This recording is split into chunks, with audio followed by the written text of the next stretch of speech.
How many of you, and I know it's been many, many years, but how many of you know the name Lava Man? Okay, a few. Gee, that's amazing. Because Lava Man is a racehorse. And Lava Man was a very successful racehorse in California. California, correct. And Lava Man, when was growing and becoming successful, was always treated with PEMF. And at one point, with our type of machines, with our machines. But what's interesting about this story is when we all started, myself and my competition, Lava Man was the story. Look what it did to Lava Man, look how well it worked, da-da-da-da-da-da. That was the whole story. You'd go back and look at the old websites, there's videos of Lava Man being treated and the record of the races and all that kind of stuff. So Lava Man was really the beginning for horse race and sports PEMF in the United States. What's interesting at this point is how small a world it is, but Jamie Rocco and her father bred Lava Man.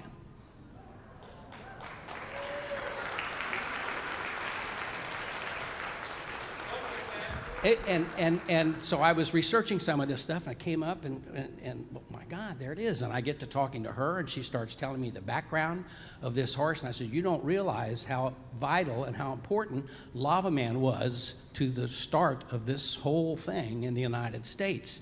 So it's just very interesting. So Jamie, thank you, and thank your father. So I just thought you might enjoy seeing how that kind of comes around and how small a world it really is as we go along. Thank you all. Appreciate it. So what we'd like to, we need a couple of chairs. We've got some spare chairs. Got one there. Yeah, Rick, thank you. Appreciate it.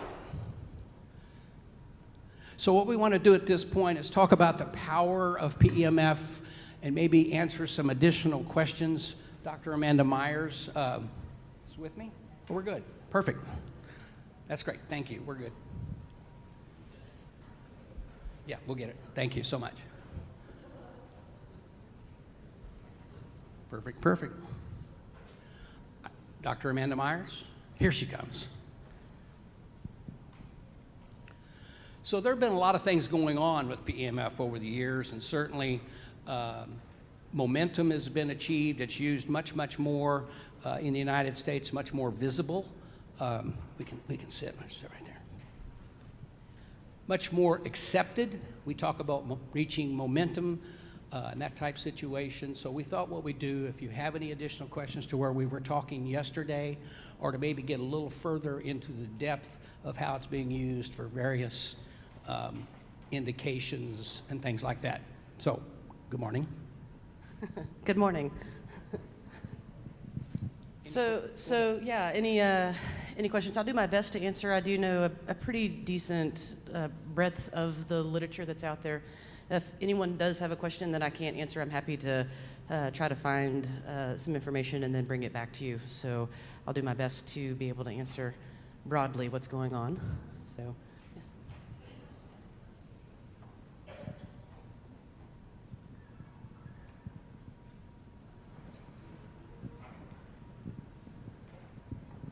Good morning. When I'm treating adults who have small children around, they're often very standoffish about their children, don't want their children in the area. Tell me the safety as far as young children and how young is too young. Is there a how young is too young? Because I know during pregnancy it's always a big no-no. But, is there a line there? Most of the literature, research-based wise, has been done in the adult arena. So true pediatric studies have not been broadly sort of accomplished. Pregnancy is kind of a no-no for everything. Like, we just don't want to disrupt on any level normal developmental patterns. It's very difficult to create a study that evaluates a pregnant individual because it's just not what we would consider ethical at this point in the game. So we don't know that there would be a problem with development at all, but no one is going to create a study to study it. So it's just the way that it's structured at this point in the game. Generically speaking, creating a magnetic field is not a problem. The exposure to the magnetic field is not harmful, and that's one of the things that this machine, in all of the studies, we are looking for adverse events, we're looking for the problems that are side effects, et cetera, and we've not found any. And it doesn't matter where we place it on your body, and it doesn't matter, in truth, how long you're exposed to it. You know, we talk about levels of exposures and what they really translate into and what they mean. And frankly, putting your cell phone next to your ear is more harmful than spending hours on a MagnaWave or in a pulsed electromagnetic field, no matter what the brand is, realistically. So, you know, when children are around, if the parent doesn't want them present, then I would honor their wish. But I would carefully explain to them that we haven't found any issues with pediatric growth and development in that exposure setting either, though. To that end, and as she's saying, there is no documentation that there's any fear or anything like that around the children. It is used extensively in the Amish communities because of how they do their health care and what they do. And I've had many folks in those communities who treat their infants or young children for whatever different maladies they may be discussing. And in Europe, it's certainly, again, more widely used than it is here in the United States. So there's been nothing said or any fear.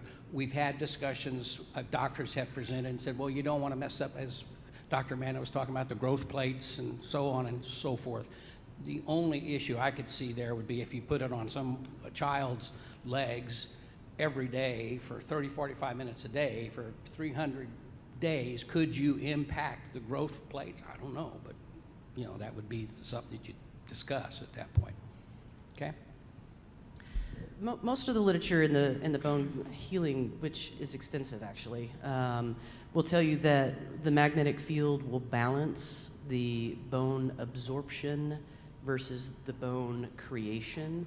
So our body is in constant battle with that, which is why I put you in the hospital for a month and don't let you walk. Your bones thin, your muscles thin. You have to rebuild your strength because the winning side now is the side that's chewing things up instead of the side that's being stimulated to grow things back. So we're kind of always on a seesaw of that process. And what we have found in the pulse electromagnetic research in bones is that that balance is normalized, actually. And then if there is an issue in the bone that the bone has identified, it will rebuild in a faster way the break. So great data in that setting in general. We have another question. Good morning, Dr. Myers. I have a question about a treatment for somebody that has been diagnosed with type 2 diabetes, oral medication, and type 1 diabetes with insulin and an insulin pump. What would be the protocol or guidelines for that? I would generically disengage the pump. Okay. The pumps are on batteries, and the electromagnetic field does drain them faster.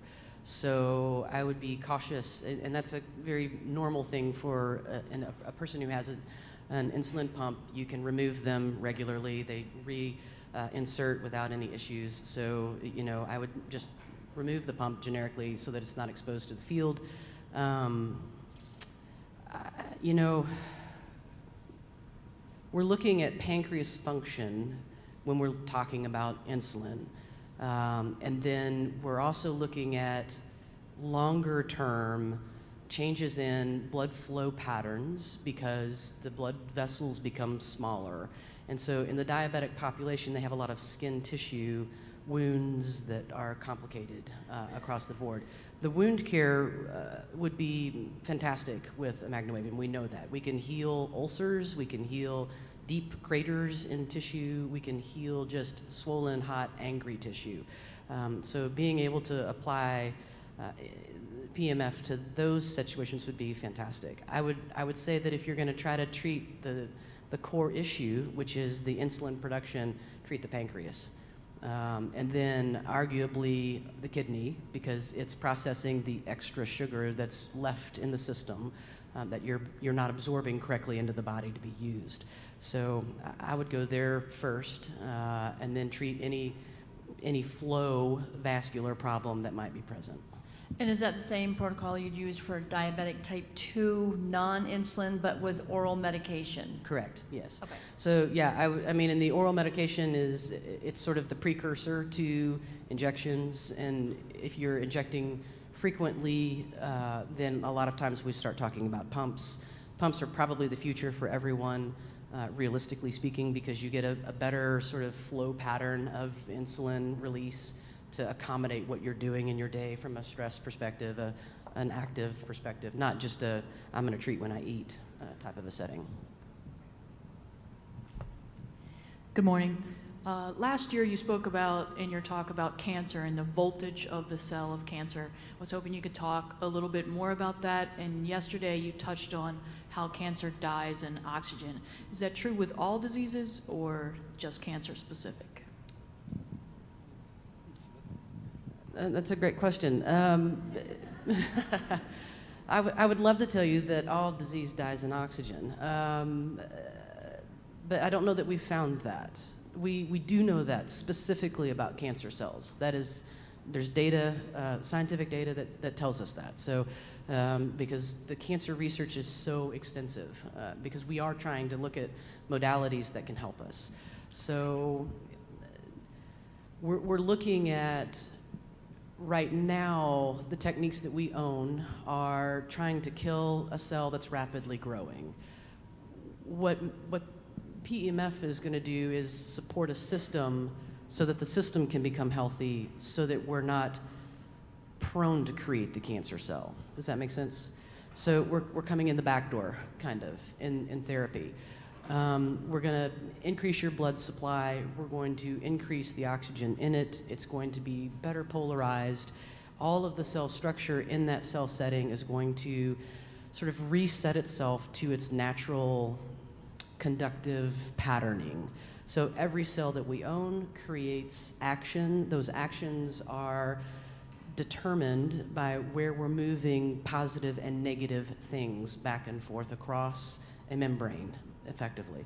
So we're looking at electron and proton movement in the form of things like calcium, magnesium, potassium, sodium, those types of things. So whatever your type of cell is, it has a specific mechanism of movement of those positive and negative pieces in the system. And when we move them correctly, the cell will perform an activity. If they are not moving, the cell will die, right? If the cell loses if it's replicating and it loses its instruction manual, it becomes a little blob, and that little blob doesn't know how to do anything but create more of itself, so it replicates cells that don't function. So cells that don't work begin to crowd out the cells that do. And then you begin to have a problem, right? Because cells aren't communicating, cells aren't doing a job, all of a sudden you have a little just mass of a chunk of something that doesn't work. And we call that cancer. And it doesn't matter where it is. That's the problem. We have a non-functioning system. So if I can reset the system, if I can move positive and negative things correctly and create action in a cell, then the cell works. And that's sort of the premise. So it would be great if we could, the studies that are there right now for cancer will tell you that if I use a drug alone in the world, it will work, but depending on the drug and depending on the cancer, like 12 to 18% of the time. If I use pulse electromagnetic frequencies alone, they will work 25 to 30% of the time. If I use them together, we're getting significantly better results in like the 40% range. So it seems promising, but again, we're looking at long therapies and we're looking at long-term interventions that then need 2-year data, 3-year data, 5-year data, 10-year data for survival rates. So new modality, we don't know everything yet. One second.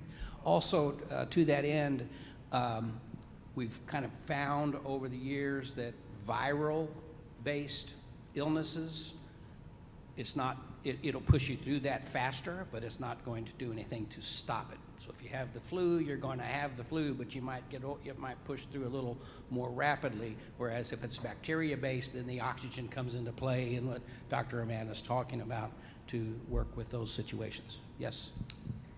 In terms of individuals that have osteoporosis, what is the effects of PEMF on those individuals? What we've found so far with osteoporosis is that if you treat, you get better bone density. If you stop treating, though, the bone density thins again. So it's more of a consistent therapy, not a kind of one and done deal. You're going to have to maintain a schedule with that, because when you stop treating, the bone density drops again. It doesn't drop lower than what it was before. It just sort of settles back down to its baseline.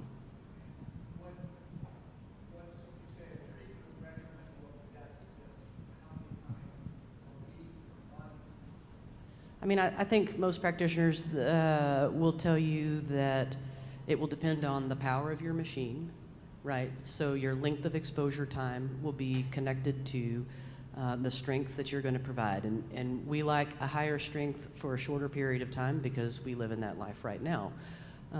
Something like the pad that you sleep on at night would be a possibility. You could do a lower level of treatment and do that all the time. I think for most things that we do, you know, from a just medical perspective, a series of 3 to 5 treatments every 2 to 3 days between those treatments would be reasonable. That's sort of your jump start. And then depending on the patient, you would want to then kind of know how they feel, when do we need another therapy session, and if you can get bone density scans to know where you started, and then on a continuum how you're doing, that would be ideal. We have a question. Okay. So you're saying that the PEMF can help with like cancer cells. So does that mean that you can actually use the MagnaWave on like tumors and other growths without being potentially increasing that growth rate of that tumor? Studies have shown that tumors, and Dr. Marty will be addressing that and can address that because he treats cancer actively in his clinic. And it has been shown to reduce the size of tumors. It has been shown to eliminate some tumors. The modality, there is a device called Optune that is a PEMF device that's worn like a stocking cap on the head for glioblastoma patients, that is FDA approved, is used, is working very well. If you're familiar with glioblastoma, it's horrible, it's quick, and it's almost always deadly. And what they're seeing with this type of application is they're improving quality of life and greatly lengthening the whole process for a better quality of life in those situations. So yes, it will do those things. Okay. Right here. Here we come. Glioblastoma is real near and dear. Are there any instances in those studies where they've seen elimination? I've not heard of any elimination with glioblastoma. I've heard of relief, and you may have something to that, and great remission type of situation. I've never heard of it going all the way. We have experienced situations. We had a lady who came to our office, I guess it's 3 years ago now, and I think, Doctor, you've heard this story. She had given her a week to live. And so they all of a sudden heard about us, came to the office. We started them on a treatment on the semi machine and hydrowave water. She had 200 visible tumors on her body. And within 30 days, that count was down to 40. Everything was better, but she was totally metastasized. Started as ocular melanoma, and she had it in her liver and her kidneys. So we knew we weren't going to save this person, but she lived almost 8 months, went on a cruise, saw her daughter get married, had a pretty good quality of life during that period of time, utilizing the SIMI. Anyone else? What is the protocol, or what do you do with Lyme's disease? Or have you seen any work with that? I don't think I've seen any reviews on Lyme. Yeah. There are some studies. If you go to the AOPP website, PEMFprofessionals.com, and search Lyme, there are some studies that have been done on Lyme disease. Anecdotally, I can tell you that probably the number one reason that this device has been purchased for personal use, and this is when all we had was one machine for $21,000, was for Lyme's disease. And typically what happens, it's very much like rheumatoid arthritis or whatever. It has a tendency to move. It may attack one person in the abdomen, someone else in the low back, someone else in the shoulder or wherever. And the protocol has been to treat the area pretty intensely. I don't mean high, but treat it actively for several times or several weeks or whatever the situation may be, and then a full body treatment. And these people have seen some real relief from that type of situation. Hi, I work for plastic surgeons, and there is a new modality of treatment that is referred to as high-intensity focused electromagnetic therapy. It's called the M-Sculpt. Mm-hmm. Do you know anything about that, and how does that relate to what we do here? It is a PEMF device, and it follows through with the area of PEMF to better oxygenation, better blood flow, less scarring, less inflammation, faster healing of those types of situations, the scarring and so forth, bruising and so on and so forth. It's interesting that you say that, because that's an area that doctor and all of us are working on, is to move into the cosmetic area of plastic surgery. We have used it. I've used it for cosmetic surgery since 2002 for people that have had those types of procedures, and it works very well.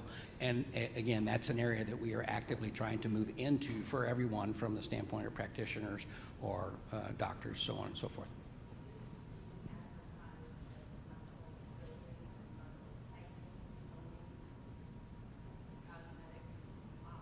Well, again, kind of like, well, I was talking about this the other day on the office hours.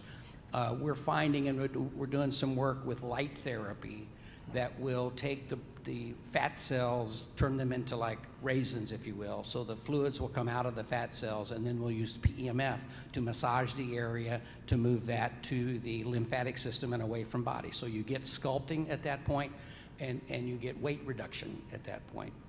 With the combination of the two. And they're doing the same thing with whatever the frequencies are trying to do. If you put it up to your face, you take a coil and put it up to your face, you'll feel the muscles twitching. It will aid in building collagen in the area, and it will diminish wrinkles and give that type of inflammation reduction stuff. In fact, the story is, when we first got this, my wife said, "Oh my gosh, I'm gonna do this," right? And so at the time, we had a product that we called Lubricin, which is an oral hyaluronic acid that we used for horses, and now they also have it for humans. But she would take and put this clear HA, on her face in 10 minutes with the coil. And we went home. We were traveling on the road full time, and we went back to our hometown in Evansville, and people said, "Debbie, you had work done." And she said, "No, I didn't." So it was kind of cool to work that. And that's where we were introduced to this device, was at an anti-aging convention in Florida for arthritis, facial work, that whole type of thing. We have a question. Yeah. Yes, I have a client whose elderly father has an aortic aneurysm. Have you heard of MagnaWave helping with that, or has there been any cases dealing with that? Yeah. There is some, you're talking about treating an aneurysm? Okay. Again, this is anecdotal, this is personal. A number of years ago, Debbie, my wife, had an ascending aortic aneurysm, and that they were watching closely. She would get X-rays or MRIs or whatever it was every 6 months, watching this thing. And she's treating herself regularly for her back problems. Well, she's treating her upper back, she's treating her heart, right? Or treating those areas of her body. So she goes back, and one time the doctor says, you know, your aneurysm looks smaller. And you'll talk to doctors and they'll say that's impossible, right? It doesn't go down, or, you know, that type situation. Well, so then we spent a couple of years on the road and did not get back home and missed a couple of her appointments, and she went back to the doctor and they did the typical study. Now, this was going on for almost 10 years. Started in 2007, for just until a couple of years ago, and she went back to the doctor, and he looked at her and he checked it and he said, well, your aneurysm is gone. You know what happened? It became a misdiagnosis.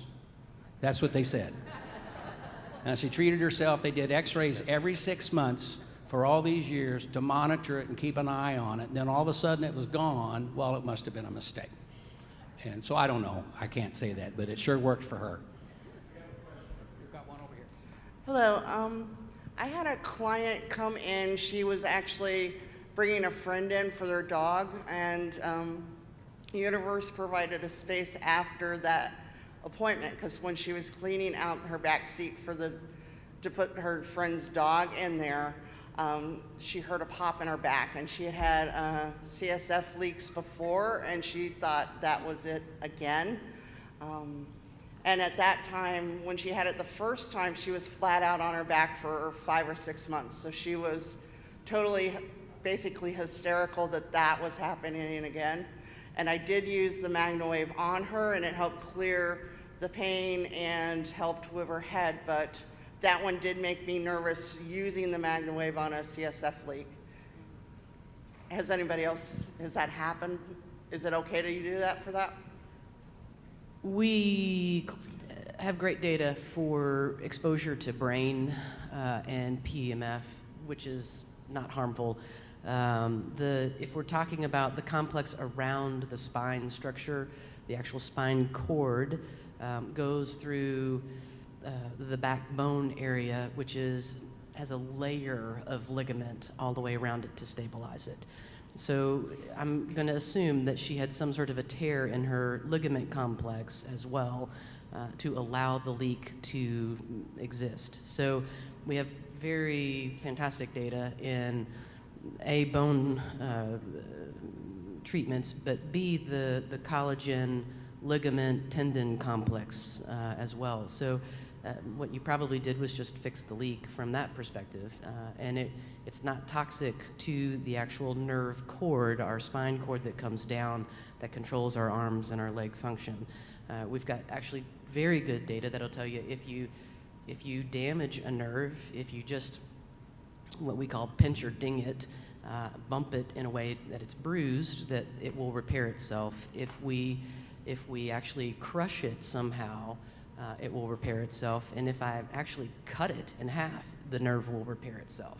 So if you had any component of the spine cord that connected to a nerve process, it would have healed that as well. It's also been shown through the NASA study that Dr. Dennis did to serve to help nerve regeneration.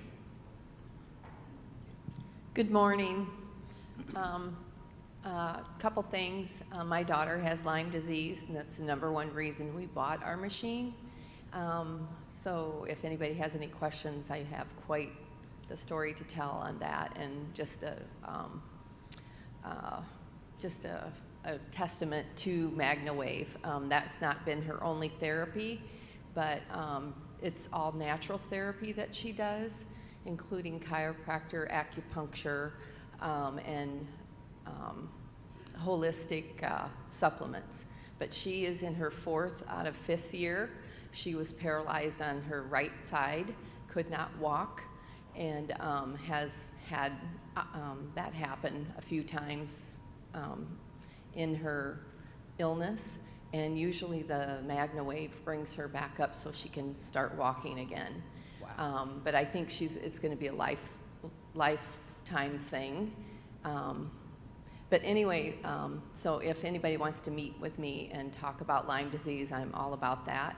I'm an advocate of the MagnaWave for that, along with other things. But also, I have a neighbor who has lymphedema, and she's a little leery of using the MagnaWave. I feel so bad for her.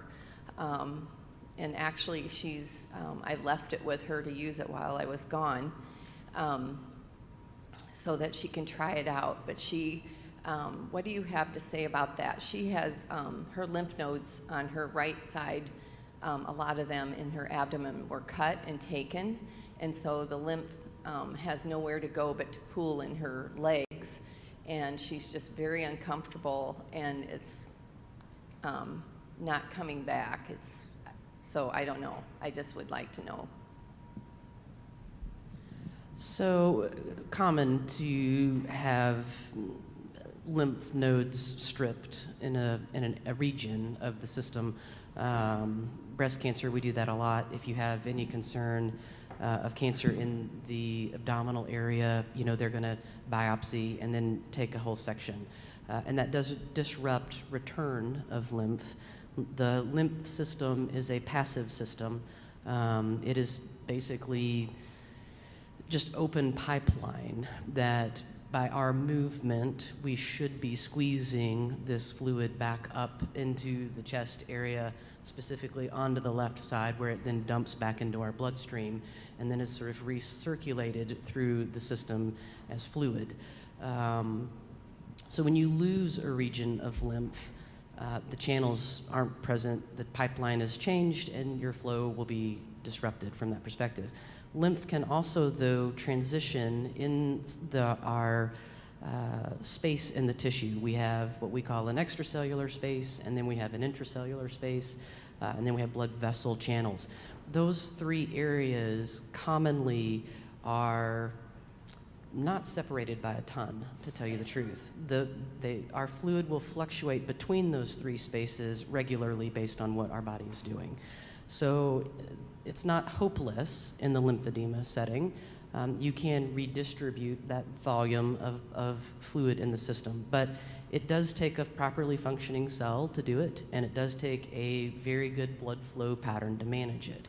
So the thing that MagnaWave could add into that type of setting would be, again, that just make the pipe bigger in the blood vessel structures, bringing better oxygen to the cell itself, creating a better energy pattern and cycle of the cell function, which then will manage fluid and trash, so to speak, the things that the cells don't need anymore that need to be swept back up, filtered and cleaned, and then recycled. So if you're going to move better volume in the circuit, that will help. And most buildup of fluid in any area will cause irritation. That swelling that you're seeing from edema is fluid, but it's also cells that are kind of angry because they've got more stuff than they need around them. So if you're going to then change inflammation that is connected, then you're helping in two ways.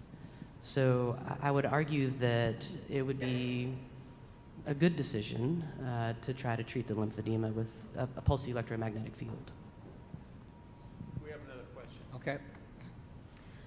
I have a one question more. regarding treating someone with spina bifida. My husband's coworker has a 16-year-old daughter that has it, and my husband's a firm believer in MagnaWave, which is amazing in and of itself. But he was the one who actually asked me, would I be able to use MagnaWave on the 16-year-old to help with the spina bifida? So spina bifida is a low spine nerve abnormal growth pattern. And so a lot of what individuals who have that encounter are lower leg issues, some paralysis, some full paralysis, some spectrum paralysis, and then classically bladder issues. So I don't know that we can change the genetic growth pattern, realistically speaking, but you could certainly change the discomfort that can come with it. So you're talking about people who can be very mobile, but at the same time are mobile in a unique way that have a lot of pressure places that will occur. And then bladder spasm, static bladder issues will occur, and commonly bladder infections if they're self-cathing in order to relieve the volume of urine that's created. So you could manage those issues realistically from a comfort perspective, from a wound healing perspective, and from potentially a bladder spasm perspective that would be useful. Last one right here. Yes, ma'am. My Christian concerns, I have a patient that's, or not a patient, but someone who is interested in MagnaWave for a shoulder injury, but she has a myriad of other issues going on. Her physician said basically she's got stress-induced, non-medicated AFib. And he's like, no. Is there any documentation to say those would help? What are our limitations in regards to AFib? So AFib is atrial fibrillation. It's the top half of the heart that is not creating a complete squeeze. It's sort of just partially squeezing. And so when we do that, we will change blood flow pattern through the heart itself, and then our pumping capacity into the brain, which is what we worry about the most. And then, if you're not pumping to the brain area well, then you have all kinds of syncopes and other issues that will occur. The studies that have looked at heart function were interesting because they looked at specifically what is the threshold where exposure to a magnetic field will actually change the heart squeezing pattern. So it takes a lot actually to capture the heart in its squeezing electrical current pattern and change it, would be what I would say from what the data is presenting to us.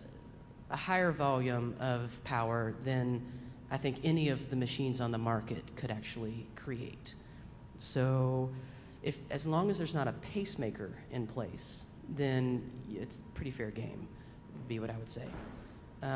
Pacemakers, we're concerned because, again, they're a battery, and we diminish battery power is what we're finding. The newer pacemakers may not be much of an issue because they're changing the architect of them and the batteries that are in place.